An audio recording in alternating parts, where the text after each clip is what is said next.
Shalom et bienvenue à Sans Façon. C'est avec grand plaisir que nous vous retrouvons pour la seconde partie de notre émission qui a pour thématique aujourd'hui le coaching matrimonial dans l'Église, ou si vous voulez bien le coaching conjugal. Nous avons abordé la semaine dernière les aspects définitionnels et bibliques de la fonction de coach et nous avons essayé de tourner autour de l'Église pour voir sa tenabilité dans l'Église. Aujourd'hui, nous aborderons les aspects pratiques de cette activité et nous vous souhaitons bienvenue, évidemment. Et puis voilà, nous allons nous faire le plaisir de présenter encore nos invités pour cette semaine. Permettez-moi, mesdames et messieurs, que nous présentions la coach Blanche Awa. Bonjour, coach. Shalom. Shalom. Elle est coach à Personal Branding et elle est aussi membre de l'église Temple de la Foi. Effectivement. Au fait, en personal branding. Un personal branding.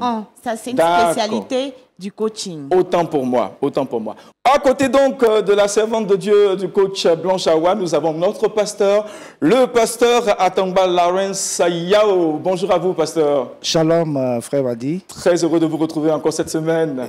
C'est une joie partagée. Pensez-vous que déjà, pour la première partie, l'objectif commence à être atteint? Oui, l'objectif est autour de la compréhension même du coaching. Puisque le besoin y est.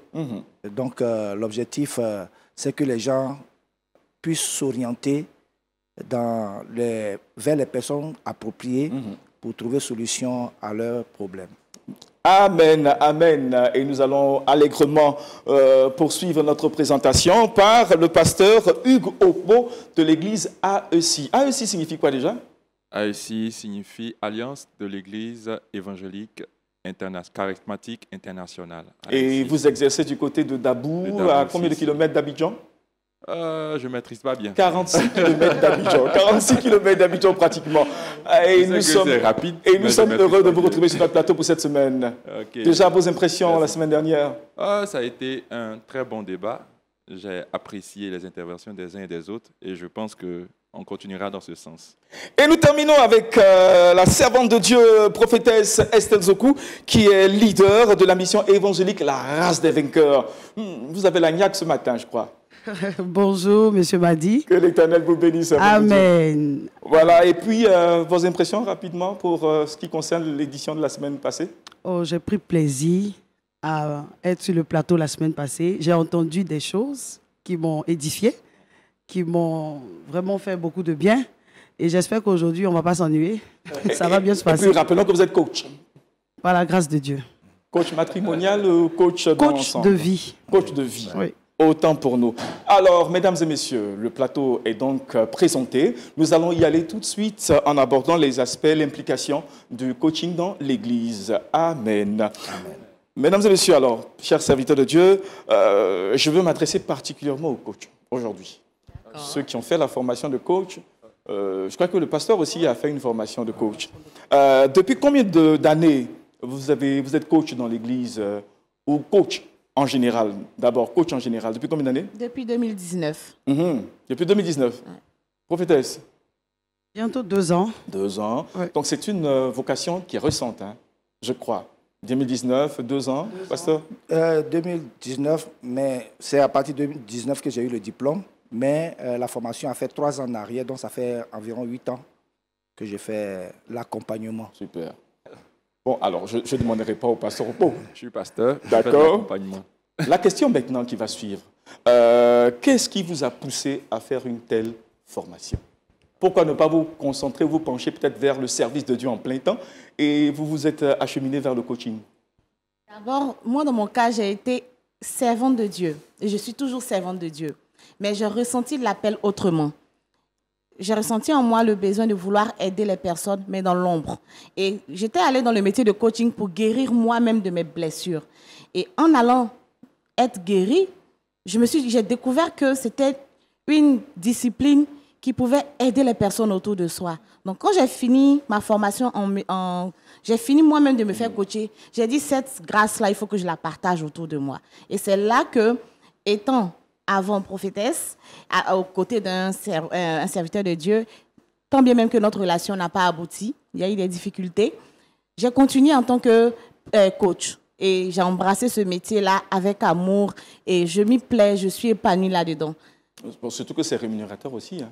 Oui, mais la rémunération financière, honnêtement, aujourd'hui, à Abidjan, on n'est pas encore arrivé au stade où le coach vit de son métier. Parce que les gens sont encore hostiles. Ils ont l'impression que c'est pas vraiment bien compris. Et grâce aux émissions comme la vôtre, les gens comprennent l'importance du métier. Donc, le coach lui-même, il y a des coachs qui vivent de leur métier. Nous, on a d'autres activités qui nous permettent de pouvoir tenir, mais c'est plus l'amour de ce métier. C'est plus le bienfait qu'on apporte autour de nous. C'est plus l'épanouissement qui est la plus grande jouissance. Oui. Amen. Coach de vie, coach matrimonial, coach conjugal, coach de tous bords, servant de Dieu. Alors, qu'est-ce qui vous y a poussé pendant que vous dirigez toute une assemblée? Je veux faire qu'on retienne coach de vie. D'accord. Voilà, parce que dans ce domaine-là, il faut rester dans son territoire. Moi, je fais du coaching de vie. Alors, moi, je ne suis pas venu au coaching. On va dire que c'est le coaching qui est venu à moi. Parce que j'ai plus d'énergie à faire le ministère pour lequel j'ai tout abandonné. Je me sens mieux en tant que prophétesse.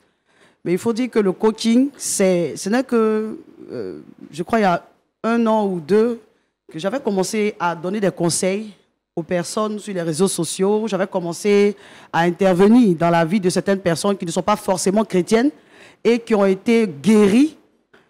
Voici comment quelqu'un m'approche pour me dire, mais ce que tu fais, c'est du coaching.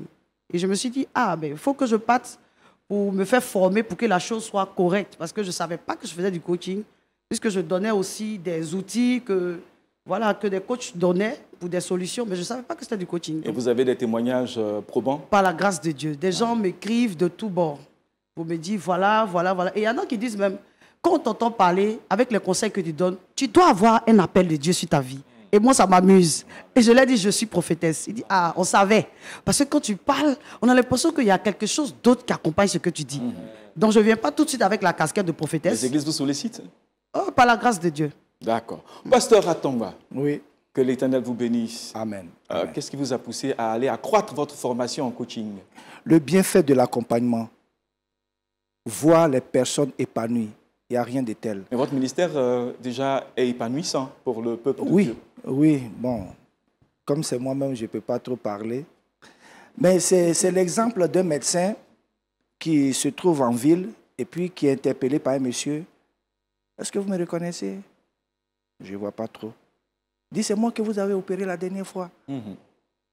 Et il donne des indications pour que le docteur puisse se rappeler. Il dit, ah oui, comment ça va? Il dit, ça va très bien. J'ai repris mon boulot, ça va bien. La satisfaction qu'a le médecin, même son salaire ne peut pas lui donner ça. C'est clair. Ouais. Pasteur Okpo, oui. N'étant pas coach, pourquoi vous n'avez pas peut-être porté votre attention? Question appel ou bien convenance personnelle? C'est vrai que je dis que je ne m'appelle pas coach. Je préfère plutôt l'accompagnement. Parce que je le fais. Je fais de l'accompagnement. Et ça, je le fais depuis petit. Mais la parole de Dieu est tout un accompagnement. Non, je le dis, je le fais depuis petit. Je pèse mes mots. Depuis petit, je suis avant-dernier de famille. Mais je puis vous dire, depuis petit, depuis l'âge de 10 ans, 15 ans, j'ai passé mon temps à accompagner. C'est pourquoi quand je définissais la dernière fois les capacités que quelqu'un doit avoir, c'est la capacité à écouter les autres, à être altruiste. Et ça, quand je suis venu au ministère, ça n'a pas étonné les gens. D'accord. Et donc, je continue de le faire au sein de la communauté. Très bien. Voilà. Partons de votre capitale expérience, prophétesse. Est-ce que vous observez des problèmes récurrents conjugaux dans les églises?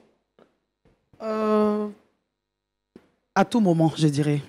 Voilà. C'est justement pour cela que j'ai initié un programme au sein de ma communauté qu'on appelle Savoir aimer. Voilà. Chaque année, on organise ce programme-là pour aider l'Église, pour aider les couples à mieux vivre, à mieux fonctionner. Amen. Voilà. Je pense que la réponse est la même. Oui. Selon peut-être l'ajout que je ferai à cette question, c'est pourquoi cette récurrence des problèmes au sein des couples?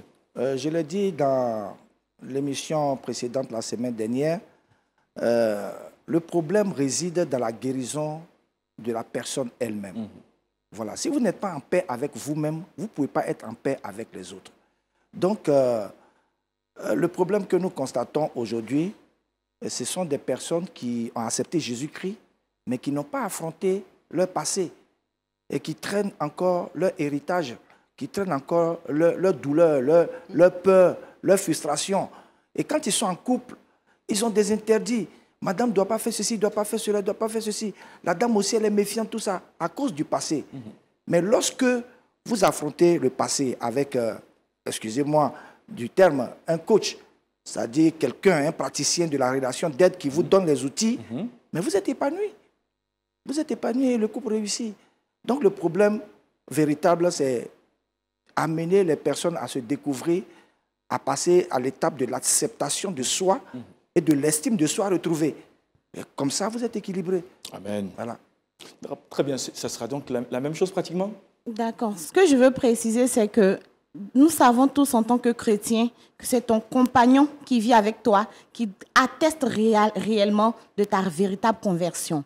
Parce que quand on est en assemblée, on est chrétien. Mais quand on est avec nos compagnons, notre vraie personnalité se révèle.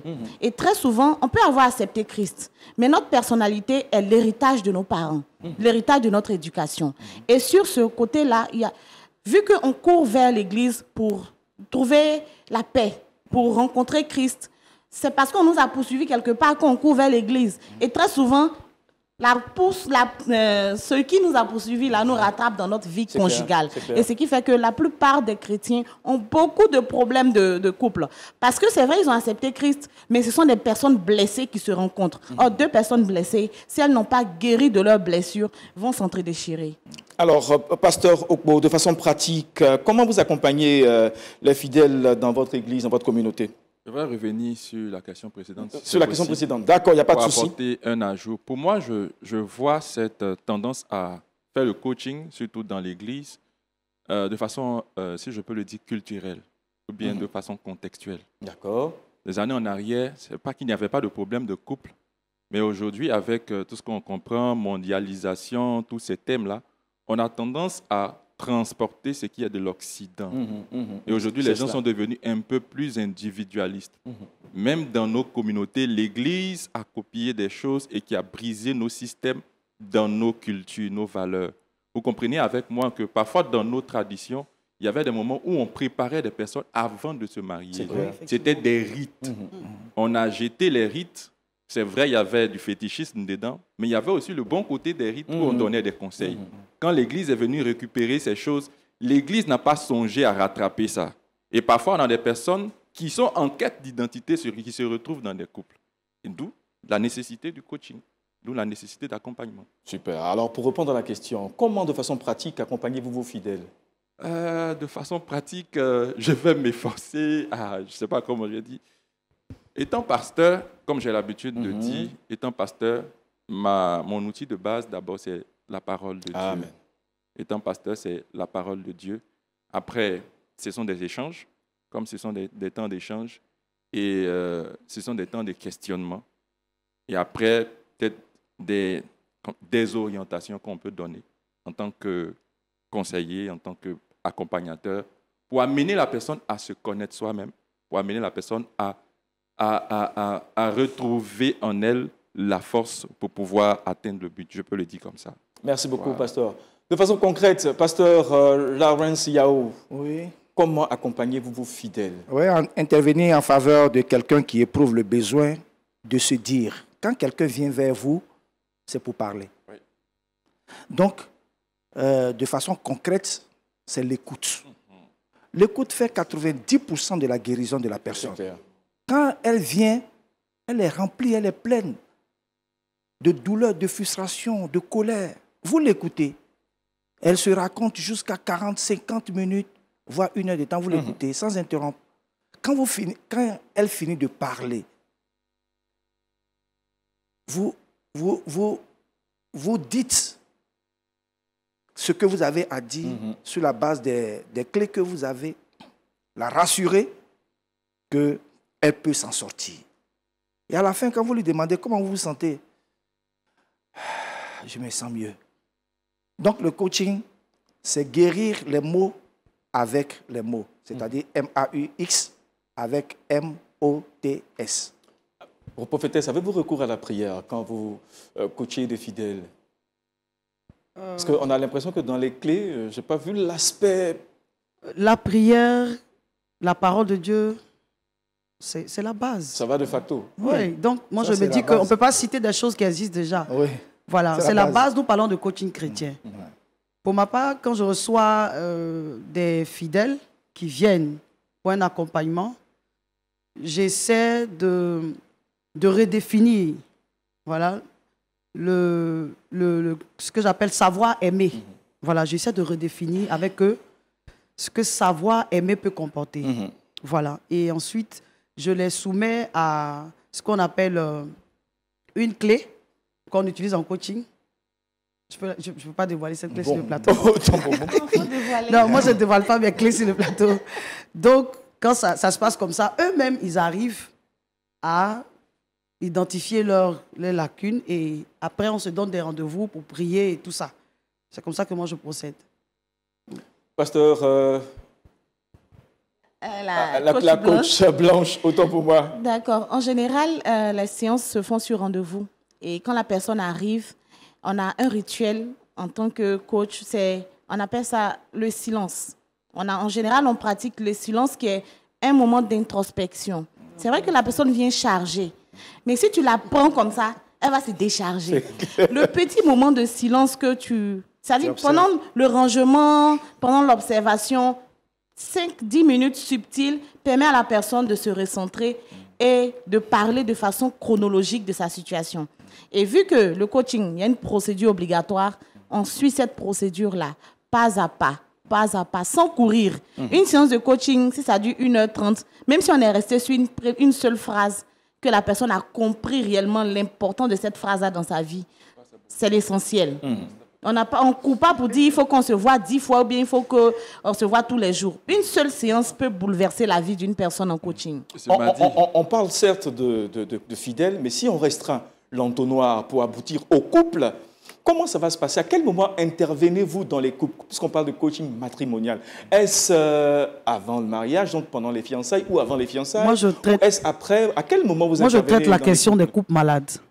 D'accord. Moi, je ne suis pas coach matrimonial, mais les couples malades, ça, j'en fais un combat personnel. Voilà, les couples malades. Et quand vous avez justement des couples, simplement des couples, soit fiancés ou peut-être mariés, si vous n'intervenez pas, comment ça se passe leur encadrement, les couples, chez vous? Si je n'interviens pas? Oui, parce que si vous voulez restreindre votre champ d'action pour ne pas être appelé coach matrimonial, à quel moment l'intervention des couples se passe? Chez nous, ce qui est bon de savoir, c'est que l'Église sait que la servante de Dieu a fait une formation, elle a eu un diplôme, tout ça. Donc, quand ils viennent, ils sont plus rassurés de savoir que maman ne va pas nous mettre dans un cas général. Je les prends au cas par cas, avec les outils, bien sûr, que j'ai pu avoir dans la formation. Donc, je disais comme ça que quand je les reçois, que c'est des couples malades, je mets une technique en place pour qu'eux-mêmes, ils voient à quel niveau se trouve le problème, et puis ensemble, on cherche à traiter pour guérir. D'accord, couple malade. Pasteur, vos couples ne sont pas toujours malades, je pense. Puis à quel moment vous intervenez au niveau des couples? Est-ce qu'avant le mariage ou pendant, ou c'est quand il y a problème forcément que vous intervenez? Non, non. En tant que pasteur, nous avons 2 étapes. L'accompagnement post-nuptial. Donc, ça se trouve dans Ruth chapitre 3. Lorsque Ruth est allée au champ et elle a rencontré cet homme, elle est venue faire le compte rendu à sa belle-mère. Mais elle lui a donné les techniques, les clés, comment gagner le cœur de l'homme pour que cet homme puisse la marier. Vous pensez que Naomi a usé de coaching auprès de Ruth? Oui, oui. Moi, je parle d'accompagnement. Oui, oui, bien sûr. Voilà. Mais comme le thème usité aujourd'hui, c'est le coaching. C'est le coaching. Donc, vous voyez ce que Naomi a fait. Si nous lisons cela, si vous permettez, on va lire juste rapidement. Versets 1 à 6, Ruth chapitre 3, c'est vraiment intéressant. Naomi, sa belle-mère, lui dit, « Ma fille, je voudrais assurer ton repos, c'est-à-dire un mieux-être, afin que tu fusses heureuse. » Ça, c'est le but de l'accompagnement. Et maintenant, Boaz, avec ses serviteurs duquel tu as été, n'est-il pas notre parent? Voici, il doit vanner cette nuit les orges qui sont dans l'air. Lève-toi et oins-toi. Vous voyez? Puis, remets tes habits et descends à l'air. Tu ne te feras pas connaître à lui jusqu'à ce qu'il ait achevé de manger et de boire. Et quand il ira se coucher, observe le lieu où il se couche. Ensuite, va, découvre ses pieds et couche-toi. Et il te dira lui-même ce que tu as à faire. Ça, c'est le coaching prénuptial. Et on a vu cela également avec Esther, lorsqu'elle devait comparer devant le roi. Mais une jeune fille, excusez-moi du terme, qui est jeune, vierge, mais celui qui l'a pris, l'eunuque, Hégaï, l'a coaché. Oui. Et lorsqu'elle est partie, la nuit qu'elle a passée avec le roi, le lendemain, tout ce qui devait passer après elle, hein, c'est fini. Le roi a dit c'est bon. Ceux qui sont passés avant elle, on les a acceptés. Ils sont passés. Mais ceux qui vont passer après elle, le roi a dit c'est bon. Pourquoi? Parce qu'elle a été coachée en communication. Parce que le roi, pour aller, ce n'est pas aller simplement coucher avec le roi, mais parler de tout et de rien, de la vie, comment se présenter, comment contribuer à l'épanouissement du roi. Quand ils ont fini la séance de la nuit, le roi dit, c'est fini, ceux qui sont derrière là, c'est bon, j'ai trouvé ma femme. Donc, il y a le coaching prénuptial. Et après le mariage, il faut accompagner les couples. Très bien. Il faut les accompagner, il ne faut pas attendre que les problèmes surviennent. Très bien. Moi, je partage son avis. Hein. C'est clair que ça fonctionne comme ça, mais moi, je précise que je suis dans oui, non, bien sûr, d'accord. La présidente de taille. D'accord, chacun a sa spécificité. Là, je confie ça aux conseillers pour encadrer au début. Maintenant, quand on arrive là, je travaille par rapport à la formation que j'ai. Vous admettez que vous avez juste des conseillers conjugaux? Oui, bien sûr. Super. Pasteur Okpo. Je suis du même avis que le pasteur, c'est-à-dire avant le mariage et après le mariage. Mais je mets plus d'accent sur avant le mariage. Vous voyez avec moi que je suis jeune. Et aujourd'hui, il y a beaucoup plus de jeunes. C'est ce qui m'a poussé d'ailleurs à aller un peu plus loin dans cette question. J'ai vu que les jeunes avaient besoin d'être encadrés parce qu'il y avait un manque. Oui. Je l'ai vu, je l'ai remarqué avec les couples jeunes qui ont commencé à marcher. Êtes-vous sollicité dans une...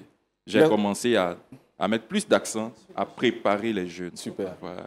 Êtes-vous sollicité dans des églises pour encadrer des fiançailles ou des mariages ou des mariés, autant pour moi? Dans des églises, non, mais par des serviteurs de Dieu qui me recommandent des couples. Parce que moi, je suis dans la prévention. J'ai même un livre qui est dans toutes les librairies, Le passeport de la femme idéale, qui enseigne la jeune fille, dès l'âge de 10 ans, l'attitude qu'elle doit avoir au quotidien pour définir l'avenir qu'elle veut sur la terre. Donc, ce livre-là, en général, quand les parents payent le livre, ou bien quand une femme lit, qu'elle découvre, elle me confie sa fille. Ou bien me confie un jeune couple. En voie de mariage. En voie de mariage. Donc, c'est vraiment dans l'éducation. Je suis beaucoup axée dans l'éducation de la femme elle-même. Et après, maintenant, quand les gens sont mariés, ma cible, c'est les femmes. Parce que la plupart du temps, les femmes, quand elles se marient, elles s'oublient. Vu les responsabilités, les charges, les attentes, les exigences de notre nouvelle ère, elles s'oublient. Donc, je suis vraiment axée pour l'accompagnement de la femme dans le bien-être conjugal.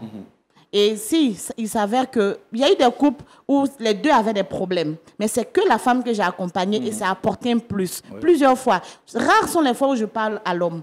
Mais quand je donne des outils, des techniques à la femme, la plupart, vraiment à 100% de ce que j'ai fait là, ça marche. Waouh, super. Et puis, nous parlons donc de confidentialité des informations que vous avez, surtout qu'on vous retrouve souvent sur les réseaux sociaux. Est-ce qu'on peut attester de la confidentialité de ce que vous apportez comme coaching aux différents couples? D'accord. Là même, je prends la parole. Je mets au défi quiconque d'aller visiter ma page qui a plus de 20 000 abonnés. Je ne parle même pas de matrimonial sur ma page. Je parle plutôt de personal branding. Mais j'accompagne les gens dans le domaine matrimonial. Le métier de coaching est tellement secret, sacré, que tu ne peux pas te permettre... Il est sacro-saint. Sacro-saint. Parce que je dis sacré, puisque tu peux détruire la vie de quelqu'un. Secret, parce qu'en divulguant, même ne serait-ce que des indices, la personne peut savoir et porter plainte contre toi, par rapport au contrat même que tu signes. Ce qui fait qu'aujourd'hui, d'autres personnes qui disent qui font des coachings en live, ce n'est pas des coachs. Parce que le métier t'exige, on te tape la tête durant toute ta formation, que c'est privé, c'est secret. Ce qui fait que parfois, il y a des gens qui sont coachs, qui sont dans la société, mais on ne sait même pas qu'ils sont coachs. Tellement c'est une discipline qui est secrète, où on prend la faiblesse de la personne. On l'aide à devenir plus fort. Donc, si tu prends cette faiblesse pour venir mettre sur les réseaux sociaux, c'est que tu as dévié carrément. Tu dois même plus dire que tu es coach. Donc, c'est privé. Je ne parle même pas de la vie d'une personne même. Je parle même des choses de la vie banale, pour ne même pas être tenter d'oser laisser un indicateur qui va me décrédibiliser. C'est cela, c'est cela. Alors, je laisse la réplique à la prophétesse Estelle. Le pasteur m'a dit, moi, je dirais que c'est comme si on demandait à un pasteur, j'espère que tu n'expliques pas les entretiens à la chair quand tu prêches. Voilà. Parce que ce qu'on fait dans notre ministère, je pense que pour le coaching, c'est valable. Sur ma page, je ne dirai jamais ou je ne parle jamais des couples que j'accompagne. Je donne des conseils. Or, le coaching, ce n'est pas le conseil. Moi, je donne des conseils, je parle de tout. Tout ce qui touche à l'épanouissement de l'homme. Est-ce que souvent, par des exemples, quelqu'un peut se sentir indexé puis vous faire signe? Avec moi, ça n'a jamais été le cas, par la grâce de Dieu. Très bien. Pasteur? Oui, moi, les réseaux sociaux, je ne pratique pas, j'y vais pas. Vous n'avez pas TikTok, non, pas Facebook, du tout. Non, je n'ai même pas même. Ouais. Oh, ouais. Parce que c'est un supermarché dans lequel ceux qui y vont, ce qu'ils achètent, se font plus de mal que de bien. Oui. Oui. Oui. D'accord. Aujourd'hui, le réseau social a déformé et détruit plusieurs. Ils sont là. Combien de couples qui ne fonctionnent pas? Ils sont là. Si on n'était pas à l'écran, vous allez voir beaucoup aller avoir leur téléphone ouvert. Monter dans un bus et regarder. Monter dans un bac à regarder. Les gens ne sont plus humains. Ils sont dans les téléphones. Moi, pour le petit temps qui me reste à vivre, je vais être humain. C'est clair. Pour peut-être Estelle, ça c'est l'objet d'un autre débat. Parce oui, que pour peut-être, il a partagé ça. Franchement, ça, j'entends ça pour la première fois et j'avoue que ça me fait beaucoup d'effet. D'accord, je ne sais pas, qu'est-ce que je devais... J'ai cru que vous aviez peut-être une réaction par rapport aux réseaux sociaux. Admiratif, vu ce qu'il est en train de dire. Voilà, il a ses raisons, mais bon, je pense que les réseaux sociaux viennent pour nous aider. C'est comme la télé aussi. Nous sommes ici et les gens peuvent nous entendre de par le micro, monde. pour qu'on puisse mieux vous entendre. Voilà, les gens peuvent nous entendre, peuvent nous recevoir dans leur maison via les réseaux sociaux. Bon, je pense que c'est un mal pour un bien en tout cas. Oui, c'est ça. Vous pouvez partager la même chose? Moi, je dis toujours que dans toute discipline, il y a des brebis galeuses. Ce n'est pas parce qu'une discipline, il y a des déviations qu'il faut la renverser. Les réseaux sociaux ont ouvert le monde au monde. Et il y a eu le bien, il y a le côté positif où tu peux parler à quelqu'un qui est aux États-Unis, tu peux partager une connaissance et même une personne qui est dans une déviation peut tomber sur un message, ça va le briser, le bouleverser et prendre des résolutions par rapport à ce qu'il a vu. Néanmoins, l'arrivée des réseaux sociaux, des Facebook, des applications, ont distrait beaucoup l'homme. C'est ce qui fait qu'aujourd'hui, on a plus de problèmes qu'avant. Avant, deux personnes peuvent s'asseoir pendant 2 heures. Ils n'ont pas de distraction autour d'eux. Ils sont obligés de se regarder dans les yeux, de se sentir, de s'admirer. Oui. Mais avec les réseaux sociaux, à peine si tu regardes dans les yeux de la personne, même, parfois même tu peux monter dans le véhicule, tu ne vois même pas la personne, tu ne connais pas le visage de la personne qui est assise auprès de toi. Tellement tu es dans ton téléphone. Or, avant, tu étais obligé d'être concentré et faire socialiser. Donc, ça contribue à briser beaucoup de couples et ça contribue jusqu'à aujourd'hui. Néanmoins, ça permet de véhiculer, de communiquer, d'enseigner. Parce que je me dis, au sorti de cette émission-là, si cette émission est partagée sur les réseaux sociaux et que quelqu'un qui n'a pas suivi le direct tombe là-dessus, ça peut l'édifier. Mais supposons qu'on brise le côté réseau social, l'information, tout le monde ne s'assoit plus devant la télévision de 8h à 18h. Or, les réseaux sociaux créent une base de données d'informations à laquelle on peut aller se référer pour se ressourcer à chaque moment. Pasteur, vous partagez le même avis? Oui, je suis d'accord, mais j'ai dit que c'est un supermarché où ceux qui vont se font plus de mal. Ça. Le serpent, le venin du serpent, le serpent tout entier fait combien de kilos? Et son venin fait combien de kilos? Vous voyez? Aujourd'hui, on nous présente la face, la bonne face des réseaux sociaux. Mais je vous assure, les couples sont détruits.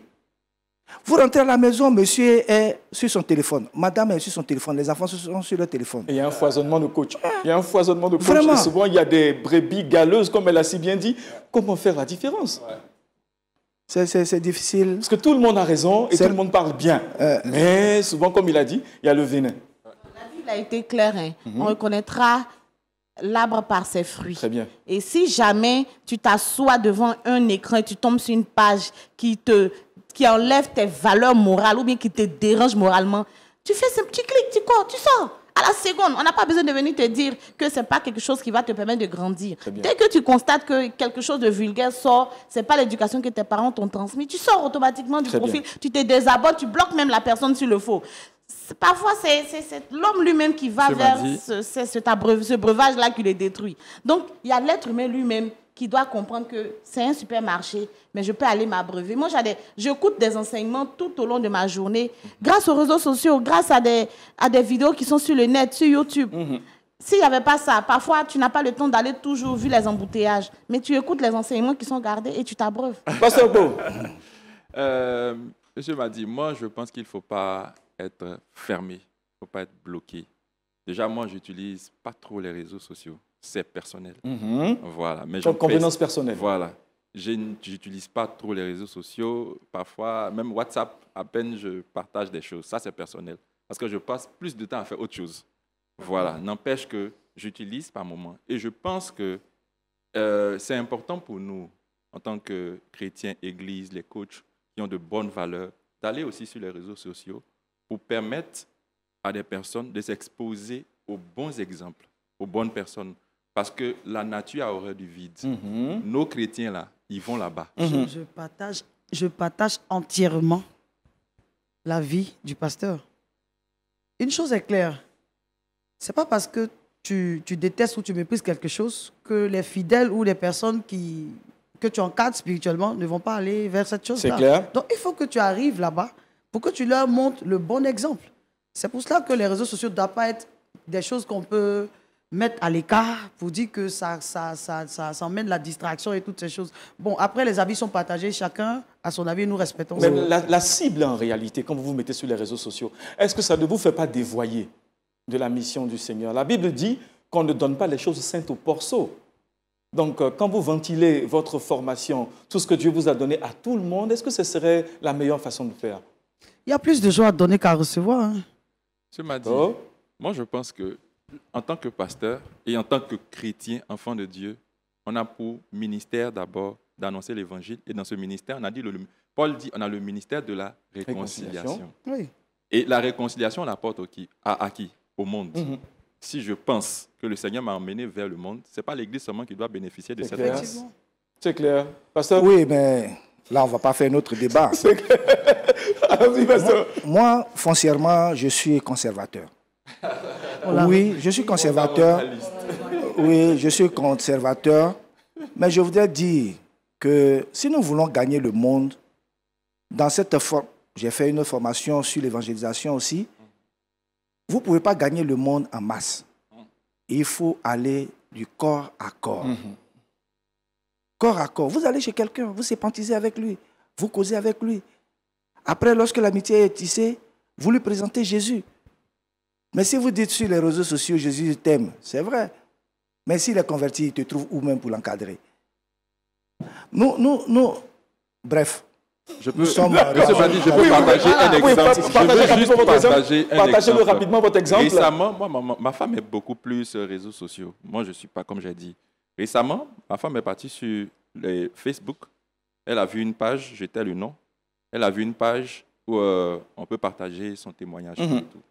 Elle a dit, ah, chérie, c'est une page de chrétiens, ils sont jeunes, tout et tout. Parfois, les gens entendent plus que le mariage. Quand on commence au début, il y a des problèmes, c'est difficile. Est-ce que je peux partager? J'ai dit, tu veux partager? Elle dit, bon, comme toi, tu n'aimes pas trop les trucs comme ça. Il dit, c'est anonyme. J'ai dit, d'accord, il n'y a pas de problème, partage. Et elle a partagé. Et des jours après, elle vient vers moi. Elle m'envoie les commentaires. Je vous assure que quand j'ai regardé les commentaires, j'ai vu des gens qui se demandaient, qui disaient, mais c'est intéressant, ça existe. On nous a tellement bourré la tête que ça n'existait pas. Ça existe pour dire que ça touche des personnes. On a envie d'être comme vous. Gloire soit rendue au Seigneur. Moi-même, j'étais choqué. J'ai dit, ok, c'est bon ça. Donc, pour dire que ça touche des gens. Je vois la coach blanche Awa qui parce que, vous savez, ma spécialité, j'ai dit personal branding. Le personal branding, c'est prendre la personne dans sa fragilité, dans son incompétence, lui faire voir ce qu'elle n'a pas, ce qu'elle ne peut pas faire, et lui permettre de combler cela pour briller, pour faire d'elle une marque pas forcément vendable, mais une source d'inspiration. Aujourd'hui, quels sont les modèles que nos enfants ont? Que des modèles péjoratif. Parce que les gens qui ont les valeurs morales réelles n'osent pas aller sur les réseaux sociaux. Le Facebook, lui, il envoie des actualités. Imagine si les chrétiens envahissent Facebook de par la parole, de par des témoignages, de par des chants, de ce qui est intéressant. Toute ton actualité va t'édifier toute la journée.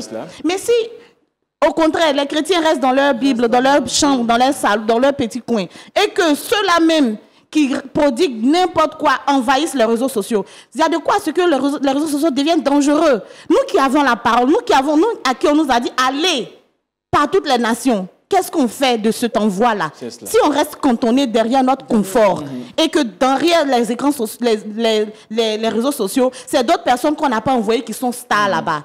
Il y a de quoi ce que les enfants n'aient pas de repères. Donc vraiment, je termine par une question qui va être notre point de chute. Est-ce que, comme le pasteur l'a dit, autour de la gêne de la terminologie de coaching, est-ce que ce n'est pas quelque chose de mondain qui est en train d'entrer dans l'Église? Le coaching. Le coaching. Parce qu'on sait tous que depuis toujours, il y a toujours cet accompagnement. L'accompagnement a toujours existé. Mais alors, se prévaloir d'être coach, est-ce que ce n'est pas quelque chose de mondain qui est en train d'entrer dans l'Église parce que c'est une terminologie nouvelle? Quand je vois, par exemple, vos nombres d'expériences en coaching, on voit que c'est nouveau. Mais est-ce que ce n'est pas parce que c'est tiré du monde que ça pénètre facilement et c'est en train de peut-être être un peu pernicieux? Je peux essayer de répondre. Vas-y. D'abord, je veux poser la question. Je peux me permettre de vous poser la question? Oui, alors... quand vous parlez de ils vont répondre à votre question. Qu'est-ce que vous mettez quelque chose du monde qui n'est pas de... Parce qu'il n'y a pas de spécificité au mot coaching dans la Bible. Okay. Est-ce que ces termes nouveaux ne sont pas des termes de mode, donc empruntés au monde pour entrer dans l'Église? Donc, je pose encore une autre question. Est-ce que parce que ce sont des questionnements. C'est moi qui pose la question, mais pour répondre, en fait, donnez votre questionnaire. Je me demande, est-ce que parce que c'est du monde que c'est forcément mauvais? Arrêtons, parfois on est dans des débats, non, ça vient du monde, ça vient du monde, ça vient du monde. Est-ce que on n'a pas déjà emprunté? Quand on emprunte et c'est bon, on trouve qu'on veut justifier. Mais on peut récupérer ça et utiliser, pourquoi pas, avec notre manière et apporter des solutions aux gens. Si on ne le fait pas, il y a des coachs qui sont sur le marché, qui sont en train de pourrir la vie aux gens. Est-ce qu'on va laisser? On a déjà les compétences. En tant qu'enfant de Dieu, Dieu nous a donné sa parole, Jésus nous a donné sa parole. Elle est remplie d'éléments qui peuvent nous permettre de sauver les gens qui sont brisés, de relever ces couples-là. Est-ce qu'on peut utiliser, que ce soit coaching, que ce soit mentorat, que ce soit, peu importe le nom que ça porte, si c'est bien orienté selon la parole de Dieu, que ça apporte la restauration, moi, je n'ai pas de problème. Amen, prophétesse Esther Zokou. J'aborde dans le même sens toujours. Voilà, parce que j'avoue que sur ce plateau, les réponses sont vraiment pertinentes. Le micro. Je dis que les réponses sont vraiment pertinentes. Je dis que le coaching aujourd'hui, peut-être prononcer en anglais, ça peut déranger. Merci. peut-être c'est l'anglais qui dérange. D'accord. Mais donc on va garder accompagnement pour faire plaisir au Très bien. Sinon, pasteur. Moi, je crois que on ne doit pas avoir peur du coaching. Très bien. Parce que le besoin y est. Très bien. Et lorsque vous faites la formation, les clés que vous avez, quand quelqu'un vous dit, par exemple, est-ce que ce n'est pas le monde qui est en train d'entrer dans l'église, simplement, vous pouvez vous taire pour ne pas choquer son ignorance, c'est tout. Sinon, le besoin y est et les clés aussi sont là. Peut-être comme les sœurs disent, c'est la terminologie qu'il faut peut-être changer. Voilà. Alors donc, on va poursuivre, pasteur, parce que nous sommes déjà à la fin de cette émission. Quel est donc le mécanisme que vous mettez en place dans votre église pour évaluer l'efficacité du coaching dans l'église? C'est d'observer l'épanouissement des couples. Nous, chez nous, aux Assemblées de Dieu, nous avons le département de MIFA, Mission Famille, qui organise des conférences, des formations, des sorties détentes entre couples. Voilà, vous allez à la plage, vous dormez là-bas, vous avez le temps d'échanger. Et puis d'autres sorties avec les enfants pour essayer de créer des moments de qualité des couples. Voilà. Mécanisme, nous en parlons, évaluation dans votre communauté, servante de Dieu. Je l'ai dit dans l'introduction de notre mission que j'ai instauré un programme que j'appelle Savoir aimer. Voilà, c'est parti d'une observation aussi. On s'est rendu compte que les gens sont juste heureux, juste le temps de la cérémonie du mariage. Et puis après, ils sont tristes et ils viennent à l'église avec des visages défaits. Tu as l'impression qu'on avait fait un mariage forcé. Donc, j'ai observé ces choses plusieurs fois et je me suis dit, il fallait qu'on donne à tous ces couples-là des notions de savoir aimer. Amen. Voilà. Pasteur Okpo, mot de fin en même temps et réponse à cette question. Pour moi, c'est l'observation. Et allons toujours dans le sens de l'accompagnement des objectifs qu'on s'est fixés. Quand on observe, on voit dans l'attitude des personnes. Malheureusement, il y a certaines choses qu'on ne peut pas évaluer, qu'on ne peut pas toucher, on ne peut pas palper. C'est plus par l'attitude des personnes, comment les choses se développent dans ces couples, dans ces personnes-là, qui nous permettent d'évaluer. Comment les personnes témoignent de cela. En tant que pasteur, parfois les personnes témoignent. À d'autres personnes, c'est les témoignages qu'on reçoit. C'est tout ça qui nous permet d'évaluer. Pour terminer, servante de Dieu, Blanche Awa. Pour moi, la manière d'évaluer, c'est la recommandation. Vous allez voir rarement les coachs professionnels faire de la publicité pour dire je vous coach. Mais malgré ça, ils reçoivent des personnes dans leur cabinet, les gens les recommandent. Quand une personne a reçu de la nourriture solide, elle recommande sans se sentir en danger et elle est sûre que où la personne va aller, elle va trouver sa solution. Donc, mon premier indicateur, c'est la recommandation. Quand quelqu'un m'appelle, il me dit « Ah, j'ai vu votre livre, j'ai lu » ou bien vous avez accompagné un couple, mais vraiment ce que vous avez aidé, ce que vous avez fait à ma femme, je veux que vous suivez ma femme. Ou bien quand la dame m'appelle, elle me dit « J'ai une amie qui est plus épanouie dans son couple, comment vous avez fait ?» C'est moi, mon indicateur, que j'ai fait ma mission. Mot de fin, servant de Dieu. Je dirais en guise de conclusion que le coaching est quelque chose de merveilleux. Voilà. Qui vient essentiellement pour apporter un soulagement, un plus au couple, en particulier au couple chrétien. C'est important de s'intéresser au coaching. On ferait mieux de s'intéresser au coaching que de fuir ce métier-là. Et nous terminons avec le pasteur Atangba Lawrence Yao, autant pour nous. Merci. Mon mot de fin sera de vraiment dire que le coaching est vraiment important. Sinon, l'accompagnement spirituel et psychologique est important. Parce que cela permet à la personne de retrouver son équilibre, de s'aimer soi-même. Et je terminerai pour dire, plus nous sommes en paix avec nous-mêmes, plus nous serons en paix les uns avec les autres. Amen. Coaching, accompagnement ont le même dénominateur commun, c'est d'être avec les serviteurs, le peuple de Dieu, être avec les couples pour un meilleur devenir de l'Église. Sur ce, nous allons permettre à tous nos téléspectateurs de continuer donc de réagir sur notre plateforme Lumière du Monde Télévision. Nous, en attendant, nous vous donnons rendez-vous pour une prochaine thématique bien enlevée. Prenez rendez-vous pour la semaine prochaine. Que Dieu vous bénisse et shalom chez vous. Shalom.